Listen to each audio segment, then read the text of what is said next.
HIV in the church? Next. I feel empowered. I feel like the Dimitri Post diagnosis loves every inch of himself. Ask your healthcare provider if Biktarvy is right for you, and visit Biktarvy.com to view the important facts, including important warnings. Welcome to Plus Talk on Plus Life, where we're all about turning positive into a plus. You know, a lot of the guests I've had on Plus Talk didn't really know much about HIV until they got their diagnosis.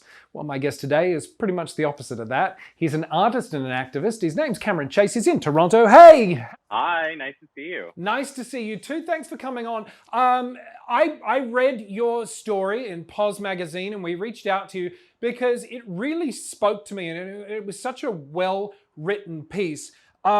You mentioned there kind of at the top, and it was quoted a lot, saying that being diagnosed HIV positive was the best and worst thing that ever happened to you.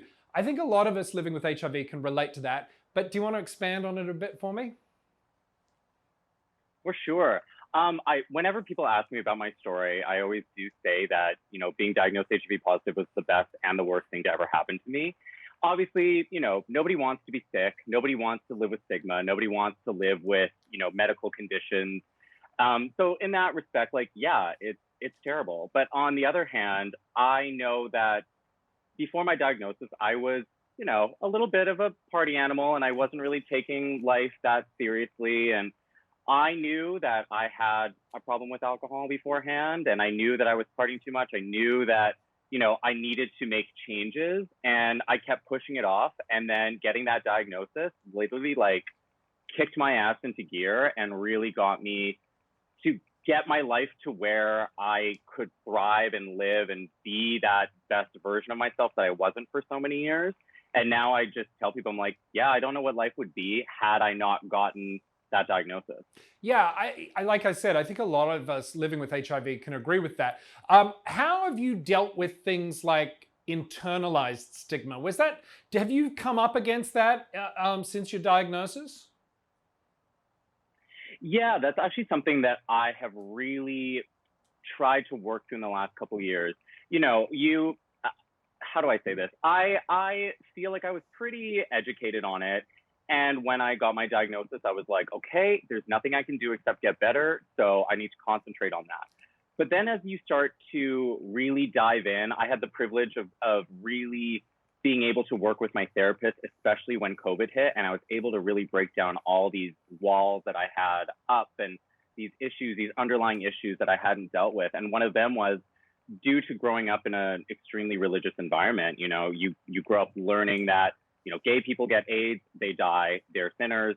That sort of really awful narrative that, yes, has tapered off a little bit in the last few years. We do find the world is a lot more accepting of queer individuals, but that still is very much prevalent in society. And for me specifically, I didn't realize how much underlying shame I had.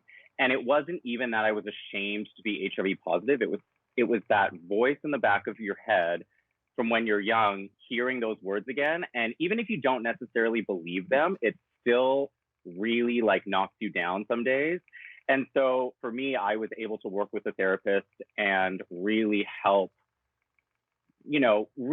myself be that unapologetic, be that person that isn't ashamed of what has happened or where they come from or where they're going, really just live your life. And that's something that I've really tried to carry with me and also give to other people. And hopefully people who, are positive will really work on not feeling that underlying shame, especially upon first diagnosis. Even though we've come so far in medical advancements, it's still hearing those words, it sucks.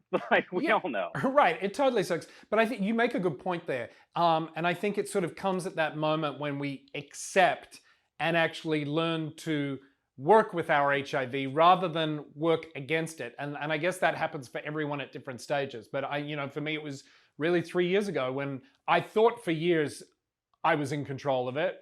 And it wasn't until I kind of let it all out there in the universe that I went, whoa, have I got some baggage and some walls.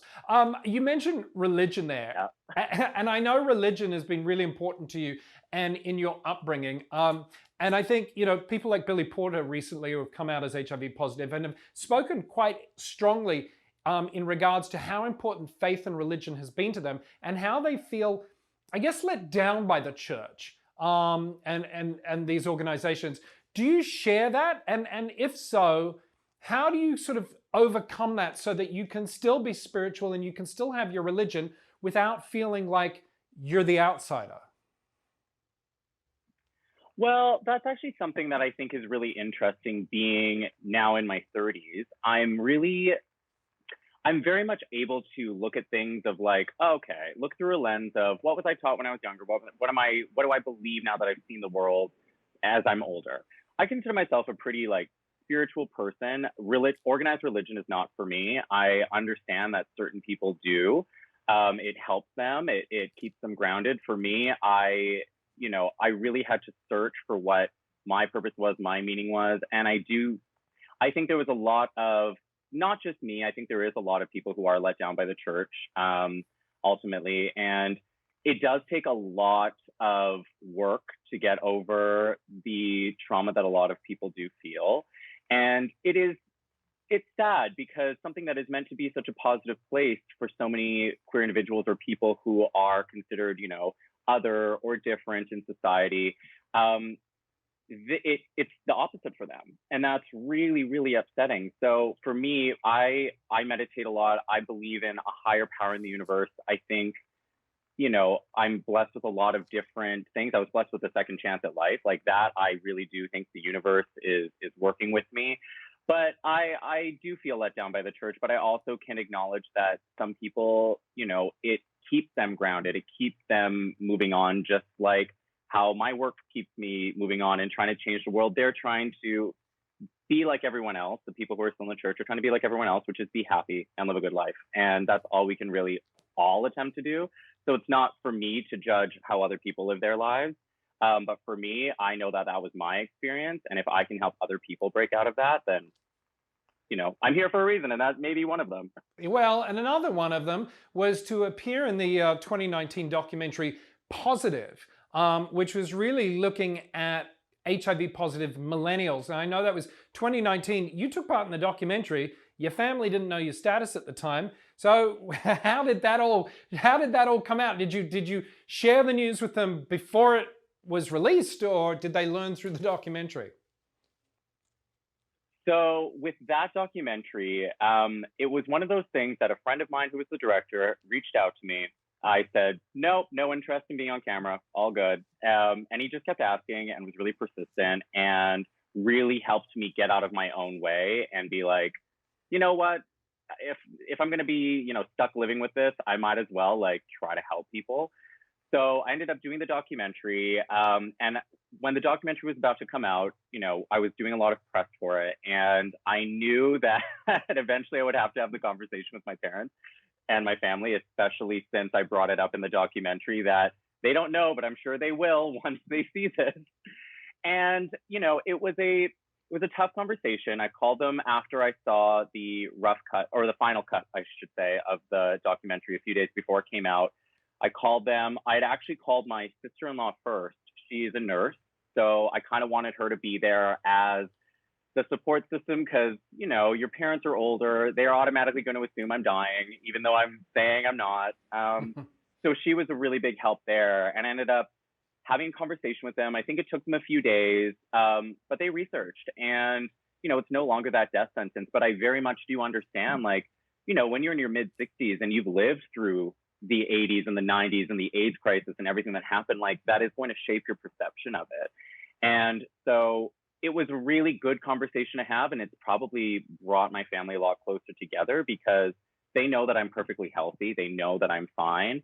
Obviously they wish that I didn't have an underlying issue, but at the same time, it really brought us together closer. And I think expanded their minds a lot and really got them researching and seeing, the stigma behind it and what communities are trying to do to combat that stigma. And do you find them now kind of like mini HIV activists themselves? Yeah,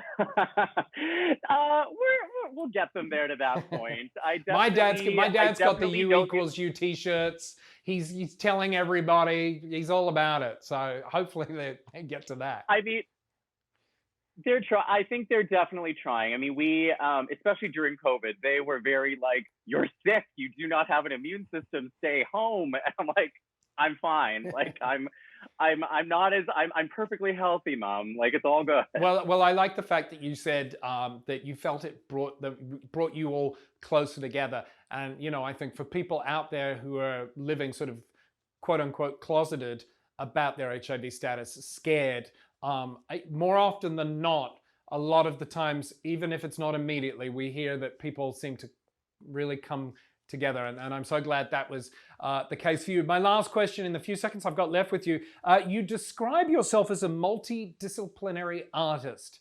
I can't even spell that word. Do you want to help explain to our viewers what exactly that means? Yeah, so I consider myself a multidisciplinary artist because I literally just hop between industries. I've done everything from film and television to producing large-scale events.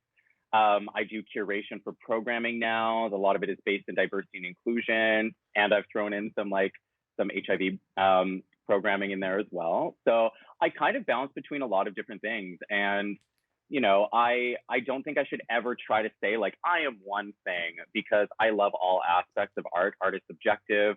I love the different industries I get to bounce between. It keeps life exciting, especially when like we've been locked up for 17 months. I'm very excited to get back out and like thrive again. Cameron, I lied. One more question for you. What would you say to the young person at home who is seeing this interview and going, gosh, I wish I could be as open and honest about my HIV status as they are? Do you have any words of encouragement? Yeah, I think everybody goes through their own journey. Everybody goes through their own ways of dealing with your status and maybe the diagnosis if it is new. What I would say to that is nobody is rushing you or telling you to come out. Like if you need to do that for yourself, like go do that. If you want to be private, you know, keep it private. There is no set way to do this. We are all just trying to learn. But I do think that people need to know that like once you get it, or if you do get it, there is nothing you can do about it except be healthy and live your life. You know, there's no sense in drowning in sorrows. You know, let yourself feel what you feel, but at the end of the day, like you're still here, and it is your job to make the most of the life that you still have. And it's not like you're dying. So get better and be the healthiest you can be, and just don't let it hinder you. Right. Because it can't, like it won't hinder you. Like it is such a small, minuscule part of you that frankly, at the end of the day, does not make you you. There you go. Perfectly said. Cameron Chase, thank you so much. It's been a pleasure meeting you and good talking to you.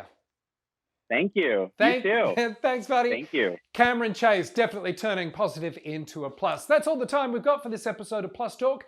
If you want more information, be sure to check out our website, pluslifemedia.com, and you can follow us across social media platforms at Plus Life Media. Until next time, stay safe, take care of each other. We'll see you soon.